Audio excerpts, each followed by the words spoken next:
Web series story expert presents this boy's life. ये film American biographical coming of age drama है। Coming of age वो फिल्में होती हैं जिनमें हमें फिल्म के लीड कैरेक्टर की एज को ग्रो होता हुआ दिखाया जाता है। टोबियस वोल्फ ने अपनी ही सच्ची कहानी से प्रेरित होकर इसे लिखा था। फिल्म को डायरेक्ट किया था माइकल कैटन जोन्स ने। इस फिल्म की एक खासियत ये भी है कि आप इसमें लियोनार्डो डिकैप्रियो को एज ए टीनेज देख पाएंगे। रॉबर्ट डी नीरो ने इस फिल्म में टॉबी के स्टेप फादर का रोल निभाया था। फिल्म के IMDb रेटिंग की बात करें तो वह 7.3 जो कि काफ़ी बेहतरीन है। कहानी की शुरुआत होती है 1957 से। कैरोलिन एक खाना बदोश ज़िंदगी जी रही है, यहाँ से वहाँ जाती रहती है अपने बेटे टॉबी को लिए। हाल ही में उसकी अपने बॉयफ्रेंड से कहासुनी हो गई, यहाँ तक कि उसके बॉयफ्रेंड ने उस पर हाथ भी उठा दिया। अब वो फ्लोरिडा को छोड़कर जा रही है और निकल पड़ी है यूटा की तरफ। टॉबी भी उसके साथ है। यहाँ भी कैरोलिन ने अपने लिए रोज़गार ढूंढना शुरू किया। यहाँ टॉबी अपनी कहानी बताते हुए कहता है, मेरे पिता ने मेरी माँ को बहुत पहले ही छोड़ दिया था और साथ में मेरे बड़े भाई को भी ले गए थे। इन सब में सॉल्ट लेक सिटी में कैरोलिन को जॉब मिल गई है और अब टॉबी ने स्कूल जाना भी शुरू कर दिया है, पर मुश्किलें अभी ख़त्म नहीं हुई। कैरोलिन के एक्स बॉयफ्रेंड रॉय ने इन्हें ट्रैक डाउन कर लिया। उसने गिफ्ट के तौर पर टॉबी को राइफल गिफ्ट किया है और साथ ही कैरोलिन से रिश्ते फिर से बहाल करने की जिद की। शुरू में तो कैरोलिन उसे एक मौका और देना चाहती थी, पर कुछ ही दिनों में उसने देखा कि रॉय उस पर डोमिनेट करने लगा है। उसका बिहेवियर बड़ा कंट्रोलिंग है। ये सब कैरोलिन को पसंद नहीं आया और उसने यहाँ से भी जाने का फैसला किया। वो चाहती है कि उसे कोई ऐसा मिले जो उसे सेटल डाउन होने में मदद करे, कोई डिसेंट इंसान जो न सिर्फ उसकी बल्कि उसके बेटे को भी सम्मान दे, रहने को एक घर दे। बस काश उसका ये ख्वाब पूरा हो जाए और टॉबी का पालन पोषण हो जाए, और उसे क्या चाहिए। इस क्रम में 6 महीने बाद जब वो वॉशिंगटन के सेटल पहुंची, तब यहाँ टॉबी ने अपने स्कूल स्किप करने शुरू कर दिए। अब वो अपने आप को जैक बुलाता है और मशहूर म्यूजिशियन एल्विस प्रेस्ले के जैसा हेयर स्टाइल रखता है। वो और उसके 2 दोस्त अक्सर टीवी देखते रहते हैं, अश्लील फिल्मों की बातें करते हैं। टॉबी यहाँ बोर्डिंग हाउस में कैरोलिन के साथ रहता है। इन सब में कैरोलिन की मुलाकात हुई ड्विट हैंसन से। ड्विट एक मैकेनिक है और आकर्षक इंसान है। कैरोलिन को लगा कि ड्विट में वो सारी खूबियाँ हैं जो न सिर्फ उसे बल्कि उसके बेटे को भी स्टेबल जीवन प्रदान करेगा। ड्विट के 3 बच्चे हैं। वो कैरोलिन से कुछ और दिन यहाँ कॉन्क्रीट में रुकने की रिक्वेस्ट करता है। कुछ दिनों के बाद अपने स्कूल में टॉबी को रंगे हाथों पकड़ा गया है जब वो स्कूल की बाथरूम की दीवार पर अश्लील शब्दों में लिख रहा था। अब उसे स्कूल से सस्पेंड कर दिया गया है। कैरोलिन इन सब से बड़ी परेशान है। पैसे वैसे ही ख़त्म होने पर आ गए हैं। इस समय ड्विट ने उसे टॉबी को अपने यहाँ आकर रखने का सजेशन दिया। कैरोलिन को ये आइडिया अच्छा लगा। ड्विट ने टॉबी को पिक किया, पर उसने अपना दूसरा चेहरा दिखाना शुरू कर दिया। उसने उसे बड़े रूड लहजे में कहा, मैं तुम्हारी पसलियाँ तोड़ दूंगा अगर तुमने अपना बिहेवियर ठीक नहीं किया तो। इसके बाद उसने टॉबी के बाल कटवा दिए, उसे बॉय स्काउट में एनरोल करा दिया। इन सब के कुछ दिन बाद कैरोलिन ने ड्विट के शादी के प्रपोजल को कबूल कर लिया। पर जब कैरोलिन ने टॉबी से इस बारे में बताया तब उसे बिल्कुल भी अच्छा नहीं लगा। वो नहीं चाहता कि उसकी माँ दूसरी शादी करे, खास करके ड्विट से तो बिल्कुल भी नहीं।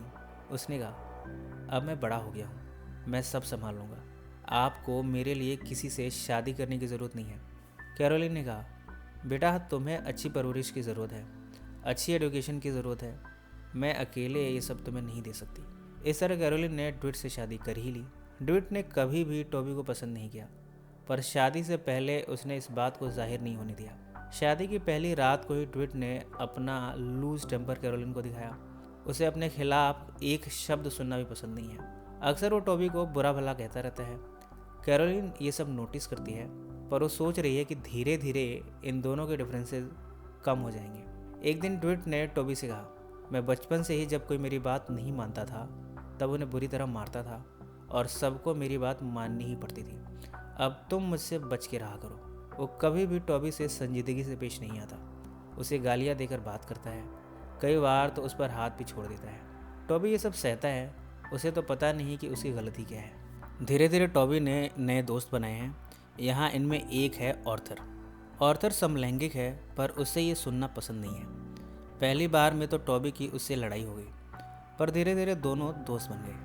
एक रात टॉबी ड्विट की कार ड्राइव करने के लिए ले गया। जब ड्विट को ये पता लगा तब उसने उसे बुरी तरह मारा। उसी दिन टॉबी ने अपनी माँ से कहा, क्या हम इस शहर छोड़कर कहीं और नहीं जा सकते? कैरोलिन ने कहा, हम कब तक यहाँ वहाँ भागते रहेंगे?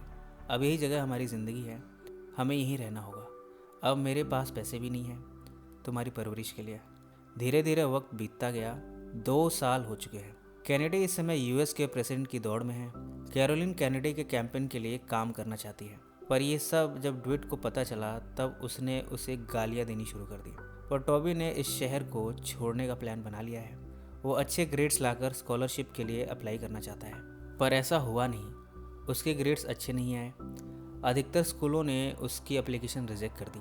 अब टॉबी को रियलाइज़ हो रहा है कि अगर वो कॉन्क्रीट शहर में ही रहा तब वो अपने दोस्तों की तरह ग्रोसरी स्टोर में ही काम करता रह जाएगा। अपनी माँ को खर्चों में हाथ बटाने के लिए वो ग्रोसरी स्टोर में भी काम कर लेता है। पर इन सब में उसे एक खुशखबरी मिली है। एक स्कूल ने उसकी एप्लीकेशन मंजूर कर ली है। स्कूल ने एक इंटरव्यूअर भी भेजा है टॉबी का इंटरव्यू लेने के लिए। टॉबी इस बार सक्सेसफुल हो ही गया। उसने इंटरव्यूअर को कन्विंस कर लिया कि वो हायर एजुकेशन के काबिल है।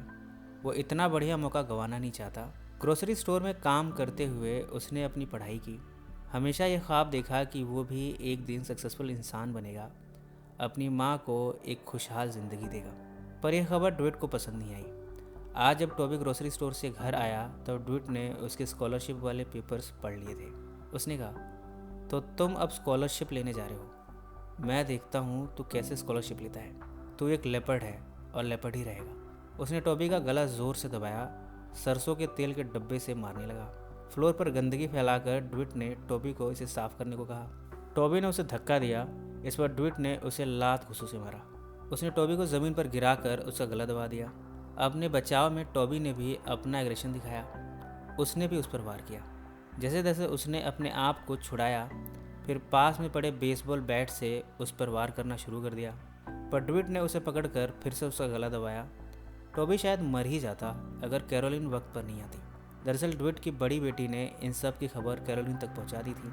कैरोलिन ने बेसबॉल बैट से ड्विट पर वार किया। टॉबी ने अपनी माँ से कहा, माँ मुझे स्कॉलरशिप मिल गई है पर इनको ये पसंद नहीं। ड्विट ने कैरोलिन से कहा, तुम एक वेश्या हो। तुमने वॉशिंगटन में अपनी वेश्यावृत्ति से नौकरी पाली है, मुझे सब मालूम है। कैरोलिन ने जवाब दिया, पहले भी तुम्हें छोड़कर मैं जा सकती थी पर मैं नहीं गई। अब मैं जा रही हूँ अपने बच्चे के लिए। ऐसा कहकर दोनों यहाँ से चले गए। कैरोलिन एक बस में बैठी है अपने कैंपेन के लिए, जबकि टॉबी अपने बस का इंतज़ार कर रहा है जो उसे स्कूल की तरफ ले जाएगी हायर स्टडीज़ के लिए। ये कहानी टॉबी की वास्तविक कहानी है। वास्तव ज़िंदगी में ड्विट की मौत हो गई थी 1992 में। कैरोलिन वापस फ्लोरिडा चली गई जहाँ उसने फिर से शादी की। आर्थर ने भी बाद में कॉन्क्रीट छोड़ दिया और इटली पहुंचकर सक्सेसफुल बिजनेसमैन बना। ड्विट के सभी बच्चों की शादी हो गई और अभी भी वे सिएटल में ही हैं। बड़ा होकर टॉबी एक फेमस राइटर बना जिसे हम आज भी टॉबियस वुल्फ के नाम से जानते हैं। ये कहानी बहुत कुछ सिखाती है। अक्सर हम अपनी परेशानियों से घबरा जाते हैं, पर ये परेशानियाँ ही होती हैं जो हमें मोटिवेट करती हैं अपनी लाइफ में कुछ कर गुजरने के लिए। आपको ये कहानी कैसी लगी कमेंट्स में ज़रूर मेंशन करें। सो फ्रेंड्स, फिर मिलेंगे ज़िंदगी के किसी नए मोड़ पर।